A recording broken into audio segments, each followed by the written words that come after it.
చదివినా లేదా నీ డౌట్? ఏం చదివినావు? I'm educated. ఏం ఎడ్యుకేటెడ్? But not graduated. 10వ తరగతి అయిపోయినాక కష్టపడి డోన్లు చదివిన ఎంసీ. ఎంసీఆ అంటే? దాని తర్వాత మ్యాథ్స్ రోజు, దాని తర్వాత చిట్టాల్లో నిన్ననే రాయిస్తాకు మన ఊరికి వచ్చినాక కూడా అదే. అంతేనా?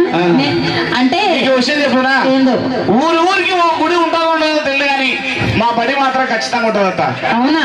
కరోనా టైంలో మా బడి టైమింగ్స్ కూడా మార్చినారు. అవునా? పొద్దున 9కి వెళ్తారు, మధ్యాహ్నం 11కి ముచ్చారు. ఎవరి బుక్కులు వాళ్ళు ఇళ్ళకి తీసుకుపోవాలో చదువుకోవాలా. మధ్యలో ఏమన్నా చదివినాం అనుకో సార్ వాళ్ళు వచ్చారు పాఠాలు చెప్తారు. అవునా? ఇన్ని చదువులు చదవలేక యాసిడ్కి వచ్చి అన్ని డబ్బులు పెట్టలేమని చెప్పేసి హెచ్డి బెంగళూరు జ్యూస్ బాటిల్ వచ్చి చదువుతారు. బెంగళూరు పోయి చదవాలి నా చదువు. అంత దూరం మనం పోవాల్సిన అవసరం లేదు. వీటికి ఎగుమతి చేస్తారు. దొరికినారంటే మనల్ని ఎగుమతి చేస్తారు. అవునా?